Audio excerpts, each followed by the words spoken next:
Buenas tardes a todos y a todas. En primer lugar, claro, yo tengo que agradecer al Centro de Calatayud que haya tenido la amabilidad de acordarse de mí para estar aquí. Venir al Centro de Calatayud para mí es venir a mi casa, porque son muchos años, porque en esta universidad, que ha estado siempre comprometida con la igualdad, de hecho fue la primera en crear un premio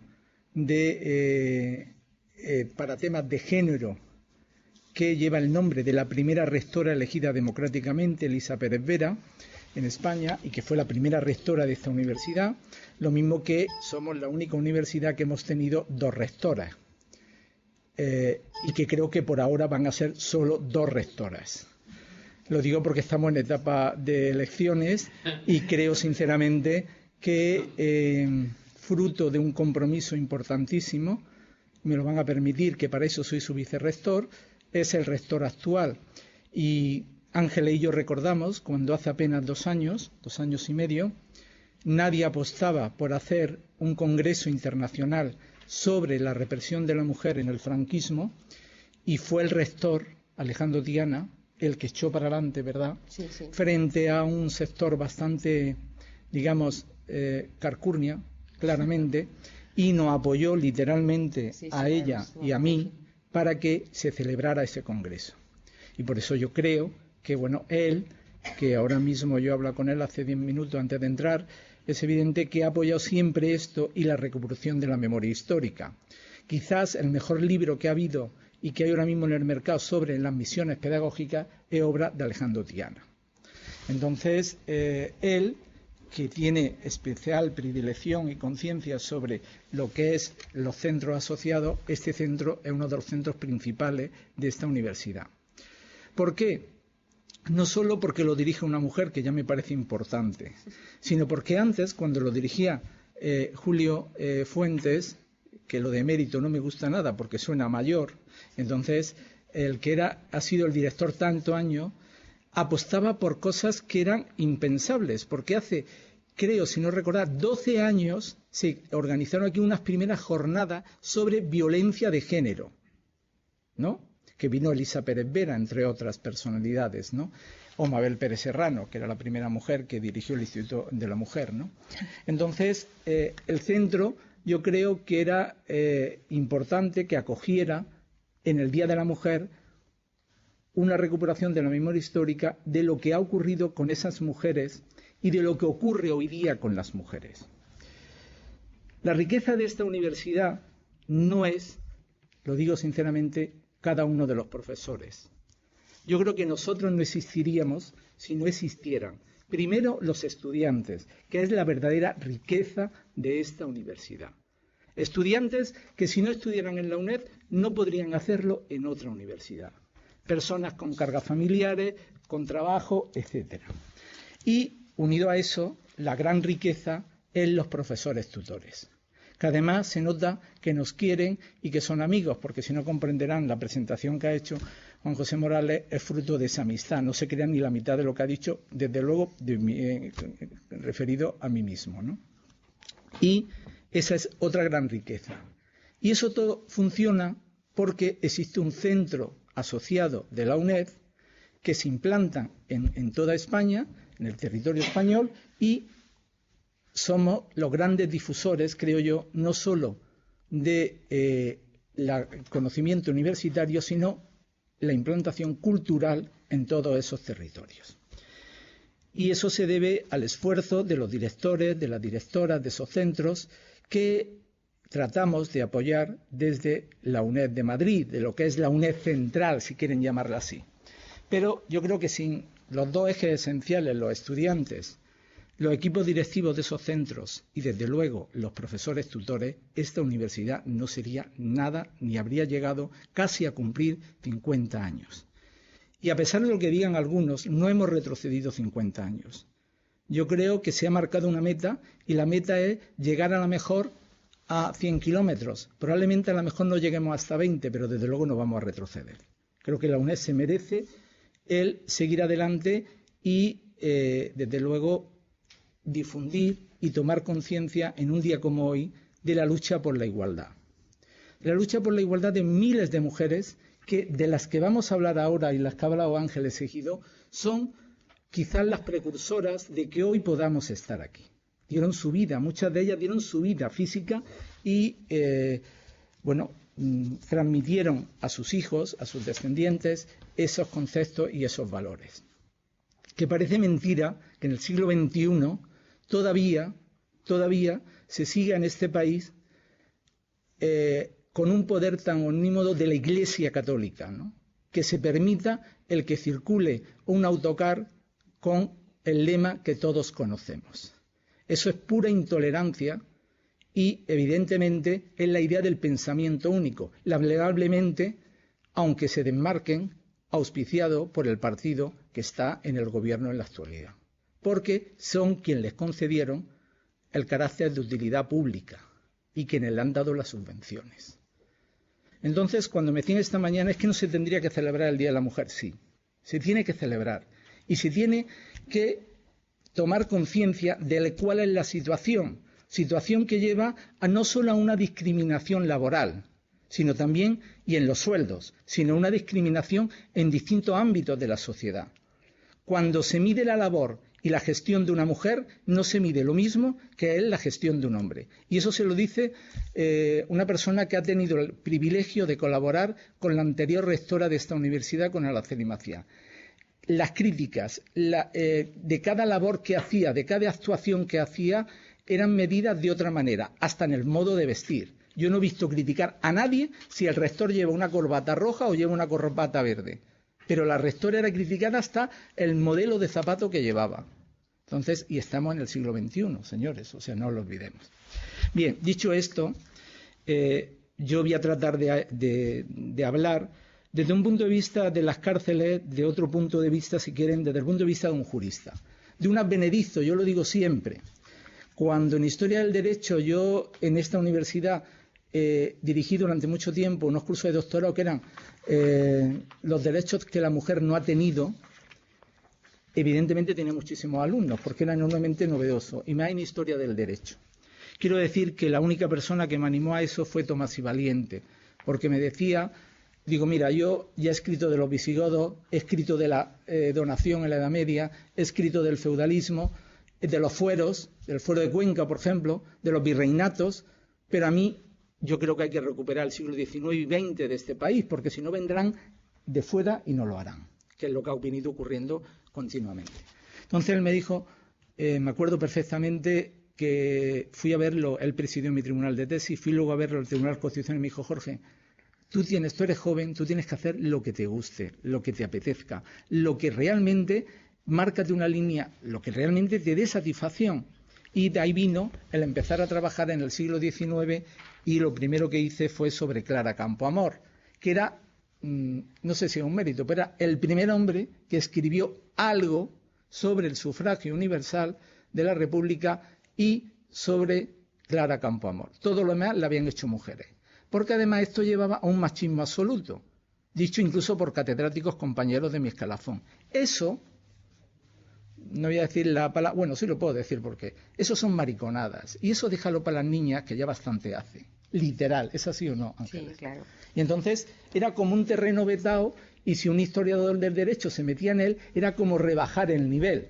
Si yo no seguía escribiendo, bueno, hice latín y traduje los 3 primeros libros del Liber. Quiero decirle que, vamos, que mi trayectoria como historiador del derecho clásico la tengo cubierta. Pero quería romper algo. En esa ruptura yo tuve el privilegio de un día en la Biblioteca Nacional, que nunca pensé que luego, unos años más tarde, yo iba a ser subdirector general de la misma, me encontré un librito de Tomasa Cuevas y me llamó enormemente la atención porque era, bueno, una edición en rústica muy mal hecha, y yo estaba mirando un tema que era cómo se había tratado a la mujer en el franquismo, y por ahí saqué ese libro. Entonces hablaba de Juana Doña, hablaba de Josefina Maliavilla y, hombre, de esto estoy hablando hace casi 20 años, 15, 20 años. Entonces, pues como uno es más joven, dije, bueno, yo entonces voy y de pronto y averiguo que Juana Doña vive en Madrid, que etcétera. Y ahí inicio la labor de recuperar esos testimonios. Esos testimonios que, como ha dicho Ángeles, yo no sé si ha aportado algo, pero lo que es cierto es que todo el mundo lo utiliza y todo el mundo lo cita, porque estaban dispersos y además tuve el privilegio de conocer a Tomasa Cuevas y de luego poder recuperarlas, las que estaban vivas, en ese documental que se ha citado, que curiosamente solo lo produjo Manuel Campo Vidal y solo lo compró La Sexta en sus orígenes. Y no porque fuera que yo lo dirigiera o que yo creo sinceramente que es, sin falsa modestia, que es lo mejor que se ha hecho. ¿Por qué? Porque estaban en plenas facultades. Sí. Todos los demás muchas veces ya tenían Alzheimer, ya, ¿verdad? Sí, entonces los últimos que se han hecho los últimos ya no eran, ¿no? Ahí estaba Nieves Torres, ahí estaba Marisalvo, Trinidad Gallego, etcétera, ¿no? Entonces ahí está. Claro, luego tuve el privilegio de conocer a ella y que me dieran esos testimonios en vida. Pero tuve también otro privilegio, que fue conocer a Ángeles Ejido, que me animara a seguir en esa línea y a compartir. Yo creo que es un privilegio haber compartido con ella un libro y ahora vamos a compartir otro, ¿no? Pero eso es fruto de un compromiso social, de un compromiso que te lleva a que tú creas y que tengas la obligación de que esto no se olvide. Se había escrito mucho sobre hombres y se había escrito muy poco sobre mujeres. Y desde luego en historia del derecho nadie. En ese punto, un punto y aparte. En ese punto yo quiero recordar incluso también a Javier Alvarado, el director de mi departamento, que también fue un rompedor, porque empezó trabajando en la codificación y luego se ha hecho, junto con Juan José Morales o Ferrer Benimeli, uno de los grandes expertos en masonería en España. Es decir, cada uno ha ido buscando su línea de investigación. Como Ángeles ha dicho, la situación penitenciaria en España era durísima, durísima después del franquismo. Yo no voy a entrar en relatarle cada uno de lo que es el aparato legislativo que se hay, porque eso sería muy árido y más para esta tarde.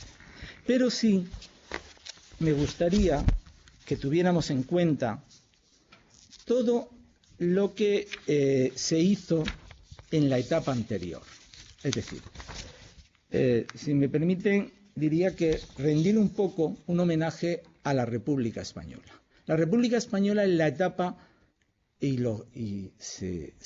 con el tiempo cada uno lo asumirán, donde más reformas legislativas ha habido en este país en menos tiempo. De reformas sociales, de reformas políticas, etcétera. Y, como no era excepción, también lo hizo en la cárcel, en el tema penitenciario. Por citarle solo la labor de Victoria Kent, a raíz del primer Código Penal de la República de 1932, se estableció una serie de órdenes ministeriales donde se establecía la asistencia voluntaria a los oficios religiosos. 1932. Asistencia voluntaria a los oficios religiosos en las cárceles. Se suprimen las celdas de castigo, que estaban todavía vigentes en España. Se retiraban los grilletes y los hierros cuando eran trasladados a cualquier diligencia fuera de la cárcel. Se creó por primera vez un cuerpo femenino de instituciones penitenciarias para mujeres y se echó de las cárceles a las hermanas de la caridad, que de hermanas tendrían algo, pero de caridad no tenían ninguna. Eso se lo puedo garantizar, salvo rarísimas excepciones. Como siempre, como ocurría con el capellán de la cárcel de Saturrarán, donde hizo una labor impresionante. Esto me lo contó Josefina Maliavilla. Había una mujer que tenía 8 hijos, que era extremeña. Al marido lo habían fusilado y a su padre también. Y logró localizar en los veranos, cuando cogían las vacaciones, a cada uno de esos 8 hijos, que habían sido muchos de ellos dados en adopción a otros matrimonios. Es decir, que siempre ha habido la excepción. Como por ejemplo, fíjense, o sea, yo siempre he considerado que soy un privilegiado, lo digo por toda la gente que he podido conocer. Cuando yo llegué a Madrid, como no era un niño de papá, yo empecé a trabajar en un despacho matrimonialista. Y en ese despacho matrimonialista apareció una vez el doctor Barzalobre. El doctor Barzalobre, que yo luego, muchos años después, era el médico de la cárcel de Ventas. Claro, yo cuando lo conocí, ni por casualidad me podía imaginar. Pero es que luego Josefina Amalia Villa me contó que cuando ella fue detenida junto con Matilde Landa, ella le dieron tal bofetada en la Puerta del Sol, en lo que es la Dirección General de Seguridad, que cayó con la mala suerte con el pico de una mesa en el oído y le perforaron el oído. Y Barzalobre era otorrino realmente. Y fue el que le asistió y dijo que era de una humanidad extraordinaria. Claro, yo luego fui uniendo nombres y todo, y era este personaje el que yo había conocido, que claro, no se me había ocurrido, vamos, ni por casualidad, ¿no? Igualmente, otra de las órdenes que fue crear ese cuerpo femenino de prisiones, que luego, claro, cuando llegó el franquismo, no lo suprimió. Pero claro, ¿quiénes ocuparon los puestos?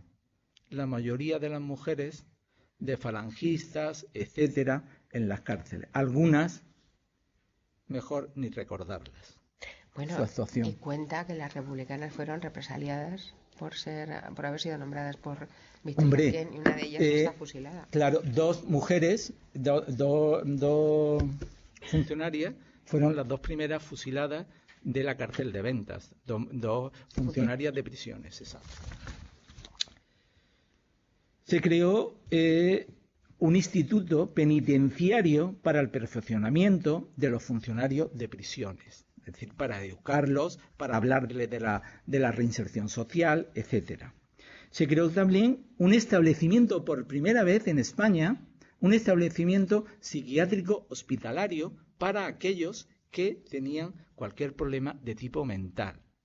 Estamos hablando, señores, señoras, del año 1932, 33, 34. Por favor, no lo olvidemos, ¿eh?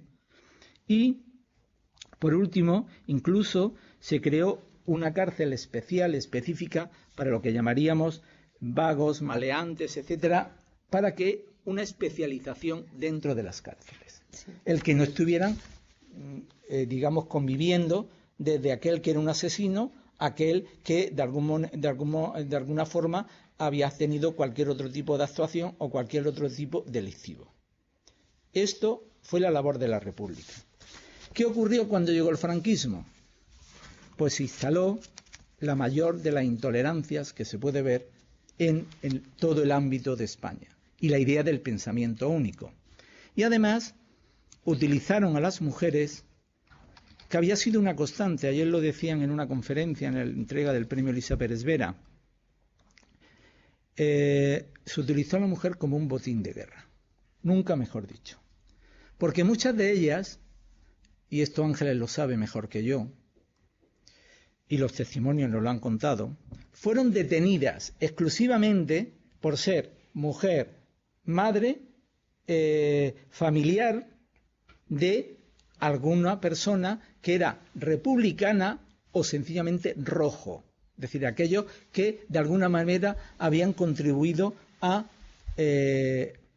apoyar a la República o habían estado en el bando de los malos, en el bando rojo. Muchas de ellas ni siquiera habían participado en ningún tipo de actividad, nada. Esto Nieves Torres lo cuenta continuamente, ¿no? Por ejemplo, Nieves Torres y su madre ocultaron a un sacerdote en el Altillo durante toda la guerra civil. ¿Y quién le denunció? El sacerdote. Es decir que, en fin, que cada cual asuma su propia responsabilidad. Me refiero en cuanto a la institución eclesiástica. El aparato represivo que utilizó Franco fue muy fuerte. Primero, como es lógico, abolió el Código Penal de 1932, creó la Ley de 29 de mayo de 1941 de la Seguridad del Estado, el Decreto de 1947, la Ley de 1943 sobre los delitos de rebelión, el decreto sobre el que aprobó el Código Penal de 1944, que era como volver al Código Penal del siglo XIX, para que lo entendamos, y el Código de Justicia Militar, que fue aplicado en la mayoría de los juicios sumarísimos contra mujeres y hombres. Pero, sobre todo, fue la famosa ley de responsabilidades políticas. Me van a permitir que le lea solo el primer artículo, porque es que es determinante para entender lo que ha ocurrido durante el franquismo. Se puede decir que se pasó por una etapa más dura, porque se fusiló más gente, pero la represión duró hasta 1975. Y me van a permitir una licencia, lamentablemente, hasta muchos años después. Porque, aparte de que se aplicaron torturas en los interrogatorios, en las cárceles, etcétera, y que muchos, como por ejemplo Conesa, sigue paseándose por Madrid, comisario Conesa, para que nos entendamos, todavía, en aras a un sentimiento religioso, se inician actuaciones y diligencias, hoy día, judiciales, porque ha ido contra el sentimiento religioso. Y cuando por ejemplo, un obispo critica a los homosexuales y dice que son perros, que son tal, por ejemplo, cuando dice que la mujer es la culpable de que la violen, nadie toma una medida legal. Y estamos en el siglo XXI. Eso, por favor, no lo olvidemos. A mí me gustaría que lo recordáramos. Pero la ley de responsabilidades políticas es importantísima para entender todo lo que ocurre después en el franquismo, tanto para mujeres como para hombres. Luego hablaré ahora ya de las mujeres en la cárcel.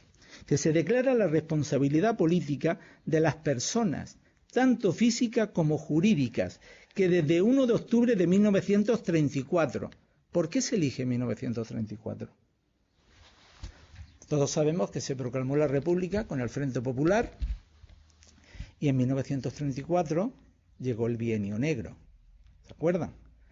Que quiero aclarar también, en aras a defender a la mujer. Creo que Rosa María Capel dejó muy claro que no es que ganó Gil Robles y ganó la derecha porque las mujeres votaran, que decían algunos, entre ellas Victoria Ken, que la mujer lo que iba a votar es lo que dijera lo que le dijera en el confesionario o el marido. Bueno, pues eso no fue así. Se ganó porque, y además esto lo he comprobado en el archivo tanto de la Fundación Pablo Iglesias como del archivo del Partido Comunista, en la calle Olimpio en Madrid, donde fue el Partido Comunista quien propuso al Partido Socialista, al FSM, o ahora PSM, que siempre dan la nota, la posibilidad de crear un frente popular para evitar el triunfo de la derecha, de Gil Robles. Curiosamente, el Partido Socialista, el PSM, que el que tenía fuerza, o la Federación Socialista Madrileña, lo rechazó. Luego, claro, cuando vieron lo que le había venido encima, cuando llegó los 2 años después, evidentemente, después de sufrir más que la derecha, la ultraderecha en el poder, evidentemente aceptaron ese Frente Popular. Pero no fue culpa de la mujer, porque aquí enseguida, como las mujeres eran analfabetas y votaban lo que decía el marido, pues ellas son las que votaron lo que decían los curas. No fue verdad. Dice, desde el 1 de octubre de 1934 y antes del 18 de julio de 1936, contribuyeron a crear o agravar la subversión de todo orden del que se hizo víctima a España y de aquellos otros que a partir de la segunda de dichas fechas se hayan opuesto o se opongan al movimiento nacional con actos concretos o pasividad grave, se ilegalizan evidentemente todos los partidos políticos del Frente Popular. Esto ya da la nota de lo que venía después. ¿Qué pasó en cuanto a las cárceles? Ángeles la ha ido adelantando, no ha querido pisarme parte de mi intervención, pero yo ya lo dije que yo verdaderamente no iba a machacarles con una intervención exclusivamente jurídica que, pues, por fama, normalmente los leguleyos siempre tenemos fama de que somos muy aburridos. Entonces yo no voy a entrar citándole cada legislación, cada reglamento, pero sí cómo se fue adaptando el régimen penitenciario en España, tanto para mujeres como para hombres. Evidentemente, se llegó a establecer, las cifras bailan, pero superaban los presos, tanto entre mujeres como hombres, más de 3.000 personas detenidas, perdón, 30.000, ¿no? Perdón, de 30.000, perdón, de 30.000 personas detenidas, lo que llamaríamos solo y exclusivamente por ideas políticas. Nunca se los consideró presos políticos, aunque, como decía Josefina Amalia Villa, o como Manuelita del Arco, ellos siempre trataron a las funcionarias de usted y la intimidaban tanto que ellas le devolvían y les trataban de usted.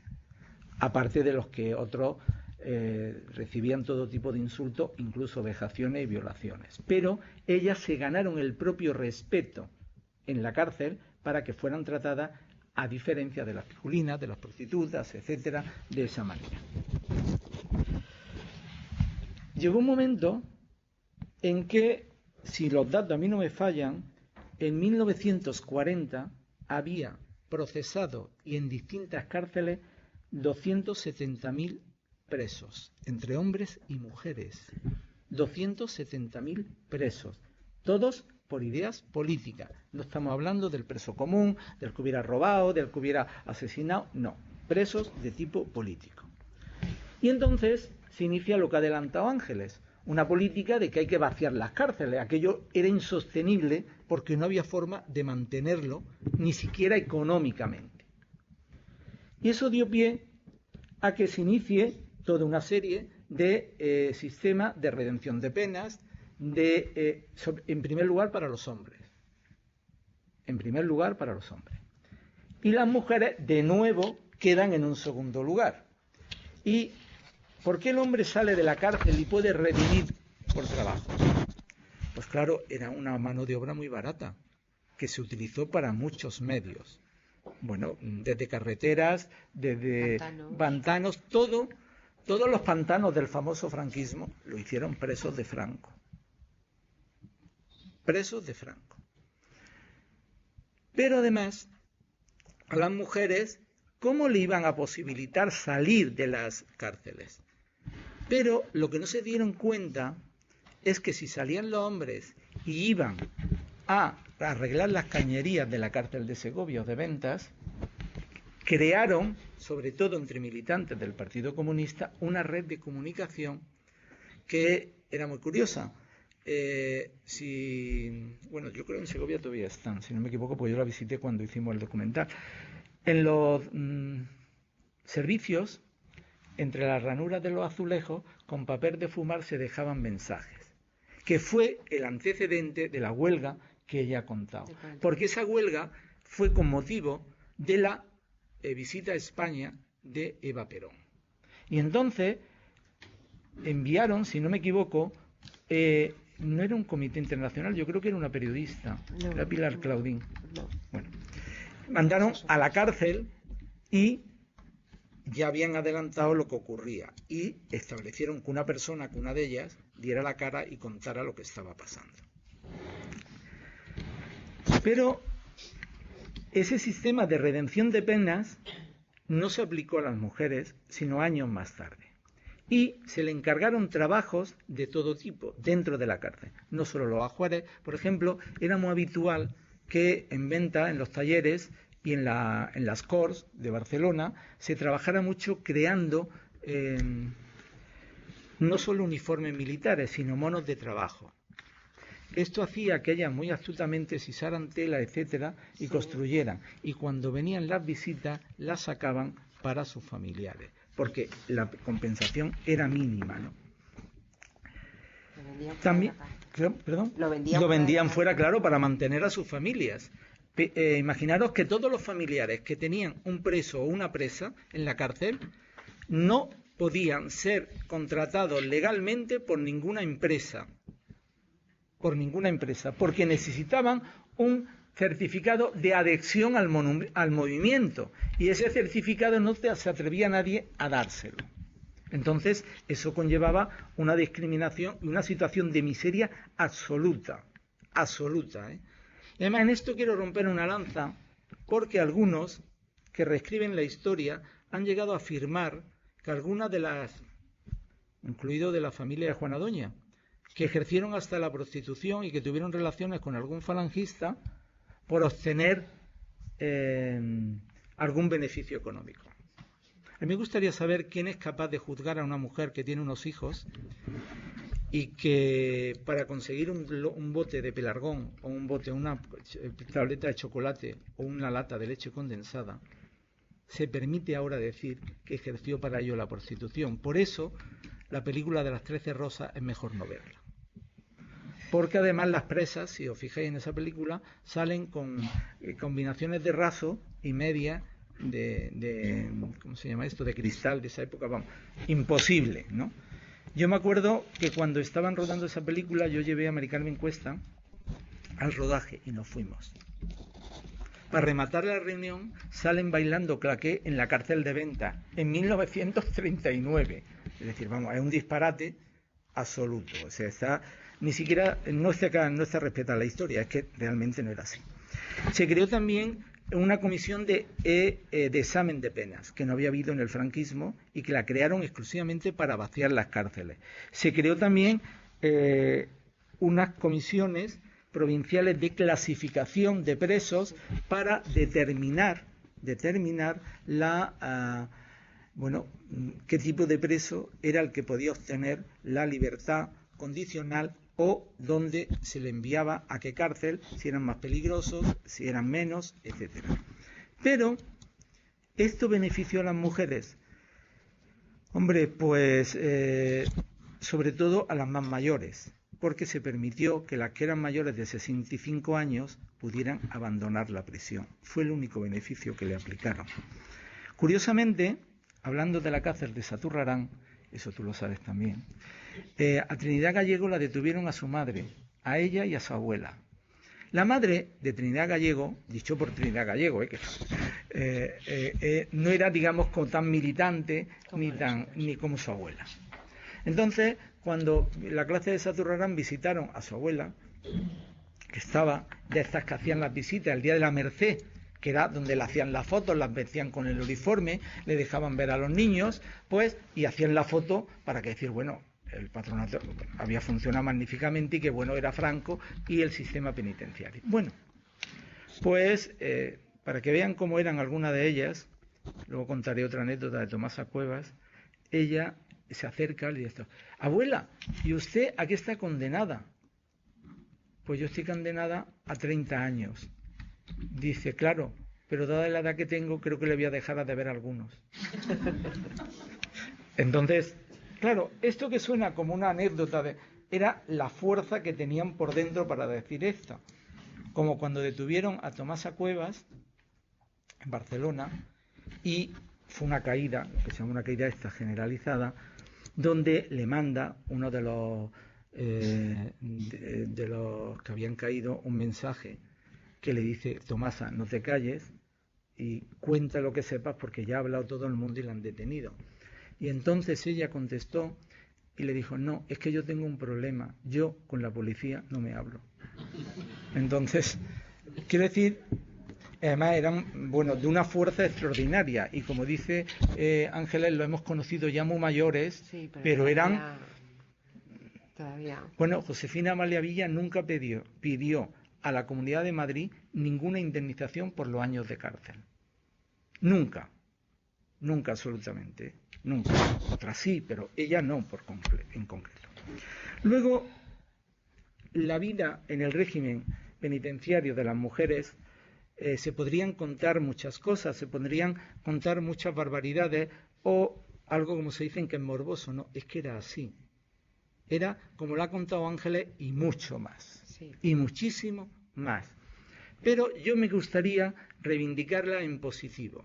A pesar de este régimen represivo, que llevaba a lo siguiente: si tú, por ejemplo, no confesabas, no asistías a misa, eso hay una foto magnífica que está publicada en el libro de Irredentas, donde ellas, para que no van a misa y tienen la cara vuelta para demostrar en sentido de rechazo a esa imposición. Pero es que si no ibas, no podrías recibir visitas de familiares, no recibías paquetes y sobre todo no te dejaban ver a tus hijos.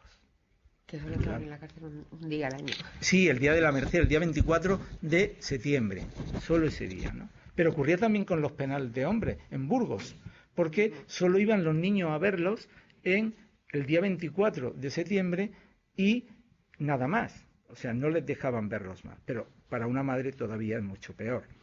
Eso lo cuenta muchísimo Trinidad Gallego porque era matrona y asistió a muchísimas mujeres en el parto dentro, en la cárcel, y ella lo contaba como algo tremendo, ¿no? Trinidad Gallego pertenece a esas mujeres, lo que con Mari Salvo, de las donas del 36 que ha contado Ángeles, y verdaderamente era muy gracioso porque cuando yo fui a Barcelona a verla y a ver la Tomasa Cuevas, de pronto llamaban por teléfono y decían, es la oficina de las donas del 36, y ella contestaba, sí, es mi cocina, ¿qué quiere? Porque claro, no tenían estructura de ningún tipo, con un problema. Cuando llegaron con una serie de testimonios, entre ellos los de Tomasa Cuevas, o sea que yo no fui el primero que intentó recuperarlo. Yo lo hice, pero hubo más gente que intentó. Otros, no voy a decir los nombres, yo tengo el este que me dijo, yo entonces era también vicerrector de estudiantes de la universidad, y me dijo, tú que tienes medios, consigue dinero, transcribimos la cinta, porque no es que se reeditaron los libros, es que durante 3 años estuve transcribiendo las cintas, que es un libro de más de casi 1000 páginas, que no quería editar nadie, dicho también sea de paso, y fue el Instituto Estudios Alto Aragoneses, con la intervención de Julio y de Carlos, el director de Barbastro, los que me pusieron en contacto para que se pudiera editar, y luego la UNED contribuyó también. Bueno, pues cuando se llegó a esta situación de que llego a Barcelona, que conozco a todo este tipo de mujeres, lo que te cuenta Trinidad Gallego es tremendo. Porque es que, por ejemplo, no solo era que los niños, en las cárceles donde habían niños menores de 3 años, que esa foto casi es idílica la que acaba de poner, nevando los sacaban al patio. Morían de pulmonía. Por ejemplo, eso fue la Topete, en la cárcel, en la prisión de Madrid de Madrid. Los sacaba al patio, la Topete, que otro de los grandes aciertos de las 13 Rosas. ¿Saben ustedes quién hacía de la Topete en la película? Y ahora se me ha ido a mí el nombre, pero vamos, no precisamente una gran actriz, sino esta señora que... Espérate. Ay, uy, qué mayor estoy. Se me ha ido totalmente el nombre, pero vamos, cuando le diga el nombre verán ustedes que era imposible que aquello fuera creíble, ¿no? Primero más pintada que una puerta, más bueno, o sea, algo increíble. Pero bueno, es decir, las barbaridades que se cometieron fueron tan grandes como, por ejemplo, ella asistió a Petra Cuevas cuando Petra Cuevas solo tuvo una hija y la tuvo en prisión. Petra Cuevas era una dirigente que inició su actividad política en Madrid cuando trabajaba en un taller en la zona de Lavapiés, un taller de costura, que toda esa zona era un taller de costura, y luego pasó a trabajar encima de Chicote a un taller que ya era de más categoría, ¿no? Bueno, pues ella asistió a Petra Cuevas en el nacimiento de su hija, y además Trinidad Gallego no quiso, le dieron la libertad y se quedó en prisión para asistir a Petra Cuevas. Y además fue la que luchó muchísimo porque se creara una cárcel para madres. Lo que pasa es que quien dirigía la cárcel de madre era la Topete, como acaba de decir Ángeles, y eso ya demostraba qué nivel se podía tener. Además, yo tengo testimonios donde dice claramente, por ejemplo, claro, a lo mejor una mujer no le subía la leche para darle de mamar a los niños y le decían, estrújate la leche, soputa roja, que tiene que ser roja porque tú lo eres. O sea, eso era el trato que recibían, totalmente vejatorio. Se creó también en la época del franquismo un sistema de readaptación social, pero readaptación social significaba no solo ya jurar los principios fundamentales del movimiento, que hubiera sido lo de menos por tal de salir de la cárcel, sino que tenían que reeducarte desde el punto de vista religioso, que es el motivo esencial para que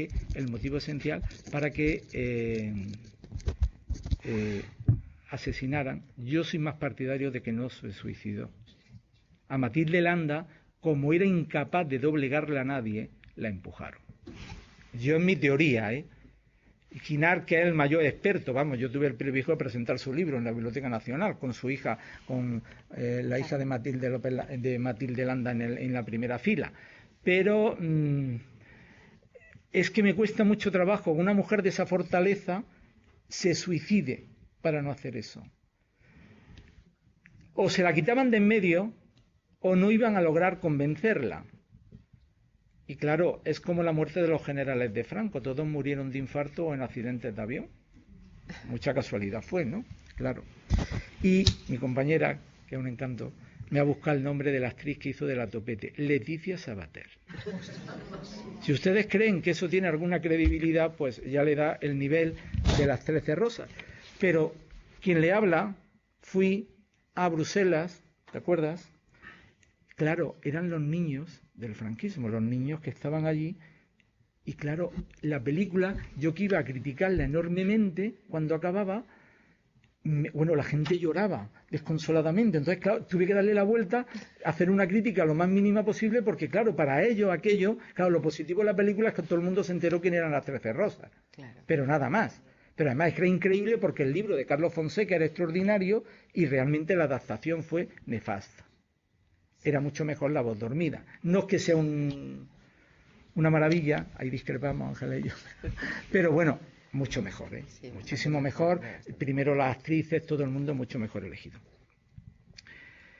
La vida en la cárcel dio lugar a que, como había esos hombres que trabajaban fuera y que generaban una red impresionante con las mujeres, sobre todo con las comunistas. Le decía lo que ocurrió en Barcelona con las donas del 36, cuando intentaron recuperar los testimonios de Tomasa Cuevas. Hay que entender quién gobernaba la Generalitat. Y entonces, cuando llegaron con un resumen, le preguntaron, es que esto no se puede publicar, porque es que no hay ninguna socialista. La mayoría son comunistas y alguna anarquista. Claro, es que el Partido Socialista dio la disposición de que no quería mártires y se exiliaron con muchos anarquistas en Toulouse. Entonces no es que Tomasa Cuevas solo fue a entrevistar a mujeres del Partido Comunista, es que era la gran mayoría de mujeres del Partido Comunista las que estaban en la cárcel en aquel momento. El reglamento de prisiones fue realmente, como dicen algunos, una verdadera tragedia, el reglamento de 1948 para todos los presos, tanto para mujeres como para los hombres. ¿Por qué? En primer lugar, porque el sistema de vida dentro de la cárcel era enormemente restrictivo a la hora ni siquiera de poder acceder a la lectura de un libro. Y además se censuraba cualquier documento que pudiera entrar. De ahí que las presas, que eran, yo creo, no solo mujeres aguerridas, sino bastante inteligentes, aunque algunas fueran analfabetas, muchas aprendieron a leer y a escribir en la cárcel, porque aprovechaban la que sabía leer y escribir. Por ejemplo, Josefina Amalia Villa enseñó a muchísimas mujeres. Josefina Amalia Villa, junto con Matilde Landa, de las pocas militantes del Partido Comunista que tenían formación universitaria. Cuando ella estalla, se da el golpe de Estado contra la República, ella está estudiando filosofía y letras con su hermano en la Universidad de Salamanca, y su padre era el delegado del trabajo en Salamanca. Y asesinaron al doble de hombres que habían votado al Frente Popular cuando entraron en Salamanca. Y ella, evidentemente, era una mujer culta y murió siendo una mujer cultísima. Cuando le conseguimos una pensión no retributiva porque estaba en una situación muy lamentable, ella guardaba todos los meses 40 euros de esa pensión para comprar el libro. Era su mayor ilusión, que tú le llevaras unos libros. Yo tengo el privilegio de haber heredado esa biblioteca, pero vamos, quiero decir que era impresionante. Ella prefería un libro a comer. O sea, eso da un poco el nivel de lo que ella había sido. Había tenido el privilegio de trabajar con la Fora, había trabajado con los Paybor, y sin embargo esta mujer nunca tuvo seguridad social. ¿Por qué? Porque era una presa de Franco. Entonces no tuvo derecho a pensión, ni tuvo derecho a nada, y no dejó de trabajar nunca. Cuando incluso perdió el oído, tuvo un problema en la columna, etc. El régimen de ellas, que generó una cierta organización dentro del propio Partido Comunista y de resistencia frente al franquismo, dentro de la cárcel, generó el que sobre todo enseñaran a poner en común muchas cosas. Los libros, por ejemplo, se fue creando una pequeña biblioteca, por eso quiero hablar en positivo y no contar las barbaridades que se hacían, entre ellas Entonces, si quedaba una peseta del dinero, la iban poniendo en común. Y con eso compraba, aunque fuera el Lazarillo de Tormes, porque no le permitían otra cosa. Por ejemplo, la madre de Máximo Gorki, porque Gorki sonaba ruso, bueno, claro, evidentemente no se podría comprar ningún libro de León Tolstói, por ejemplo, por poner datos específicos de este tema. Pero a la vez dieron un testimonio de una vida en común muy importante. ¿Por qué? Porque a pesar de toda esa situación de miseria dentro de una cárcel, ellas crearon hasta una red para poner en común los paquetes de comida que recibían. Y eso, que hoy parece normal, el espíritu solidario, etcétera, ellas se ganaron el respeto de las prostitutas por esa vía. Y porque le daban clases, le enseñaban higiene, le enseñaban, es decir, era un mundo aparte dentro de la cárcel. Eso lo cuenta magníficamente Juana Doña en De la noche a la niebla, sí, que es el primer libro escrito, novelado, de un testimonio de mujeres en la cárcel franquista. Juana Doña luego, ese libro estuvo escrito durante 10 años y tampoco había editorial que quisiera o se atreviera a publicarlo, ¿no? Igualmente, dentro de todo el proceso de masificación que vivieron las cárceles, desde la situación de penuria económica, ellas dieron un ejemplo de dignidad absoluta, porque, por ejemplo, nunca pidieron el que se les rebajara la pena si no era con los argumentos legales que existían. Matilde Landa, que ha contado Ángeles, en la cárcel de Ventas pidió el indulto para las que fueron fusiladas las 13 Rosas, y curiosamente alguno de ellos llegó una vez que habían sido fusiladas. Y otros quedaron en el cajón de la directora porque no habían cursado la petición de ese indulto. El hablar de reinserción social de ella era dificilísimo, porque una mujer salía de la cárcel y no encontraba un puesto de trabajo, nada más que la mayoría de ellas en el ámbito doméstico o en el ámbito de empleos que hoy llamaríamos precarios, pero por ejemplo, Juana Doña me contaba cómo sus hermanas iban vendiendo pan por la Puerta del Sol y por Lavapiés, porque no tenían otra cosa para vender, o vendían legumbres, etcétera, porque no tenían posibilidad de reinsertarse socialmente en ningún momento. Bastaba haber pasado por la prisión de Franco para que esa mujer estuviera señalada. No solo era una roja, sino que evidentemente no se podía rehabilitar. Eso ocurrió también enormemente con los maestros y con las maestras, pero especialmente con las maestras. Si uno examina en el libro que va a salir, hay un testimonio específico escrito por Elisa Pérez Vera, porque es hija de una maestra represaliada, doña Pepita, que ella se dedicó luego a dar clases particulares, porque no podía hacer otra cosa, no le dejaron reincorporarse. Pero si eso se hizo con las mujeres, con los hombres no se quedaron atrás, porque el padre de Elisa Pérez Vera fue condenado a no ser persona. Perdió, no podía comprar, no podía vender, no podía hacer nada, absolutamente nada. Y en otros casos, de maestros o maestras, por ejemplo, de una persona que fue vicerrector y que yo admiro enormemente. ¿Y los padres de Alejandro Tiana? ¿Él lo contó en el Congreso? Los padres de Alejandro Tiana, no, los padres no. Sí. El padre de Alejandro Tiana. Ah, el padre. Claro.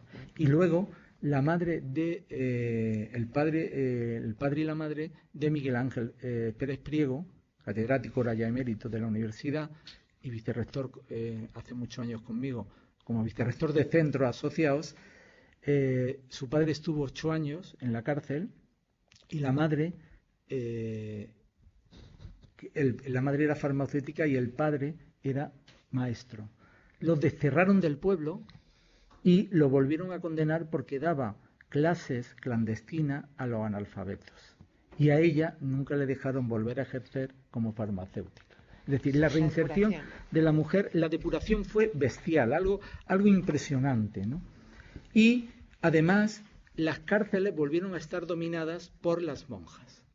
Y eso fue algo demoledor para la mayoría de las mujeres, porque además le hacían un burdo chantaje. Si tú no me haces esto, yo no te voy a dejar ver a tu hijo. Si tú no me haces esto, no te voy a dejar que, si me das una carta, las cartas, claro, no podías salir a echarlas al buzón. Las cartas tenías que dárselas a la monja de turno para que, y además, a veces recibías cartas donde solo había borrones, tachadas literalmente. Entonces, ese era el régimen que se vivía dentro de la cárcel, ¿no? El establecer que los hijos solo se podían hasta los 3 años sigue vigente hoy. Las presas hoy día, evidentemente no hay presas políticas, pero las presas solo pueden tener los hijos hasta los 3 años dentro de las cárceles. Lo que pasa que hoy el sistema social ha establecido que si no las puedes tener y tus familiares no lo asumen, se puede tener una institución, la tiene acogida. En España esto fue al revés, en la España de Franco. La mayoría de esos hijos son lo que Morsen Mergol ha recuperado, ¿verdad? Monse recuperó, y Ricard Viñes, en la primera etapa, recuperó el que muchos hijos fueron dados en adopción. Aquí siempre se habla de los desaparecidos de Argentina y Chile. No, tú que estás en relación como yo con la Asociación de los Desaparecidos, no solo eso, que esa asociación sobre todo está implicada más en el tema de los hijos que han robado en los hospitales y en las adopciones fraudulentas que se hicieron en la posguerra. Aquí también ocurrió. Muchos de estos presos y presas, los maridos, la mayoría fueron fusilados y ellas estaban en la cárcel condenadas como mínimo a 10, 20 años. Los hijos le eran retirados y cuando salían no se sabían dónde estaban. ¿Y dónde estaban? Que habían sido dados en adopción a familiares, Bueno, eso fue Mercedes Bachiller la que llevó a cabo toda esa labor, donde había que reeducarlo, y que mejor reeducación que si fueran adoptados por un matrimonio normalmente de un militar, de un falangista, etcétera, que muchos de ellos no tenían hijos o sencillamente lo acogían en su casa para que fueran luego los criados de ese entorno, ¿no? de esa familia. Por lo tanto, la miseria absoluta que se vivió en ese periodo fue tan tremenda que, a pesar de todo ello, es curioso. Yo, cuando he entrevistado a muchas de ellas, igual que tú, no había esa actitud de resentimiento que puede haberlo, ni de venganza. Manolita del Arco estuvo 19 años en una cárcel. Es la mujer que más tiempo ha estado en España en una cárcel. Y ni Mari Carmen Cuesta, ni Josefina Maliavilla, eran de una dignidad. Vamos, yo aprendí continuamente de ellas, ¿verdad? Y tú también, ¿verdad? O sea, es que nunca veía una actitud, ¿por qué hay que hacer esto? No, ella, en todo caso, te decía, hay que seguir luchando. Porque claro, cuando ella llegó la democracia, ellas fueron las mayores marginadas. Porque nada, al pacto de silencio de la transición, ahí se quedaron. Y nadie les reconoció nada. Pero era el grado de disciplina que tenían que Juana Doña presentó un libro, el último que escribió, que era Querido Eugenio. Juana Doña era la mujer de Eugenio Mesón, fundador de las Juventudes Socialistas Unificadas. Y entonces Juana Doña, como buena comunista, se presentó en el libro, me acuerdo perfectamente, en el Bellas Artes, y le pidió permiso a Santiago Carrillo para contar realmente lo que había pasado con el comandante Gabaldón. Estamos hablando de 1996.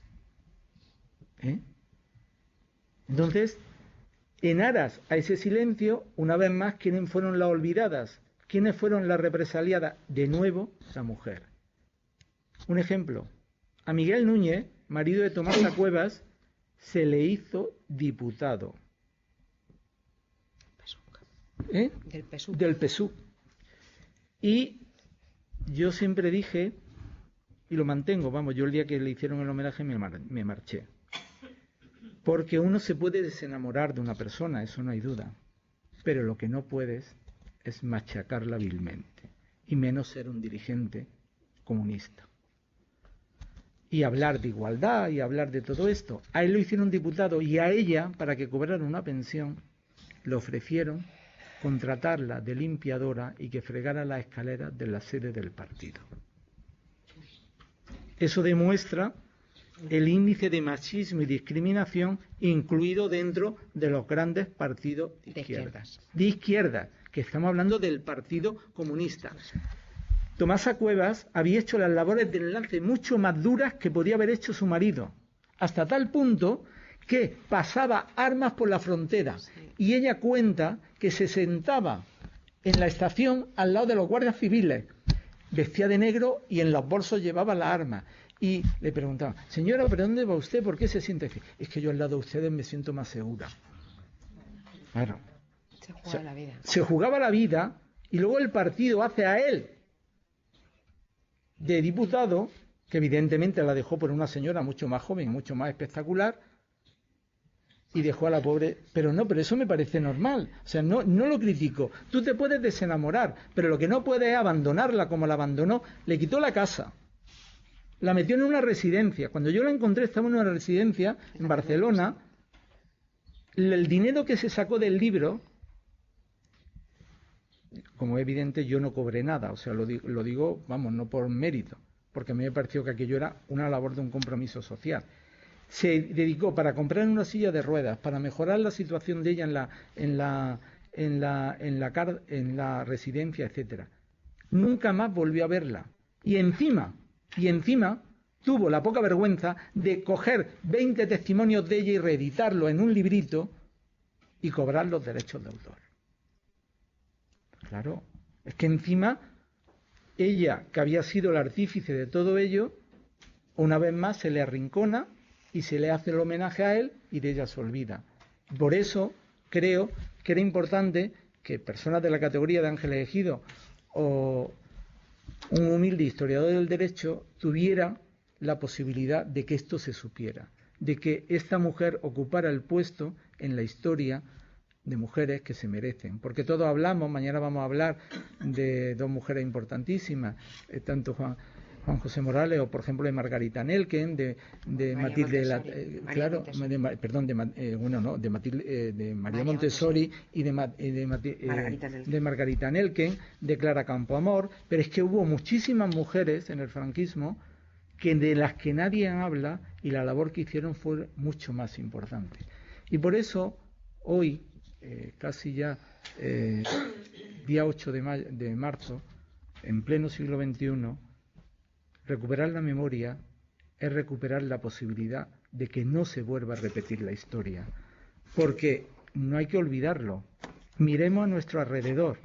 Cuando un dirigente, un chico joven, que va a ser el dirigente de las nuevas generaciones del Partido Popular, dice que todo es consecuencia de la República y de la Guerra Civil, eso da el nivel de la educación que hemos impartido en este país.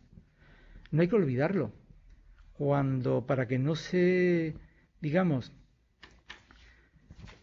contaminaran los universitarios, la Asociación Católica de Propagandistas fue creada para crear su propia universidad, centro de estudio universitario, hoy llamado San Pablo, para que no se contaminaran en la Complutense y luego no te digo ya nada en la Autónoma, que era el nido de rojo.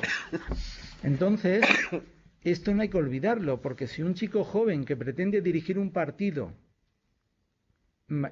tiene ese conocimiento o manifiesta esas ideas, pues claro, llegará a que pueda triunfar un Trump en España o como triunfó Hitler, lamentablemente, en una Alemania después de la República de Weimar, utilizando la mejor constitución que ha habido, porque la constitución de Weimar es el origen de todo el sistema constitucional que se desarrolló en toda Europa, incluida la constitución de 1931. Y esta gente agazapada hace uso de la tolerancia y de la libertad que se le da desde un sistema democrático para llegar al poder. Y, lamentablemente, cuando tú empiezas a rascarse un poquito, primero porque tienen un tema religioso que es imposible de olvidar. Yo no he visto a ningún obispo pedir perdón, salvo ahora muy recientemente, por un tema de pederastia. Yo no he visto a ningún obispo presidir una manifestación sí contra el aborto, sí contra el divorcio, pero nunca yo no lo he visto, vamos, desde luego, y sin embargo siguen conservando esa parcela de poder. Por eso no hay que dejarlo. Por eso es importante que una universidad pública como la UNED organice esta jornada, que sea un centro como Calatayud, porque en Aragón la represión fue bestial, tanto contra hombres, contra mujeres, y que sea aquí, en esta universidad, donde reivindiquemos la memoria de todas estas mujeres. Muchas gracias.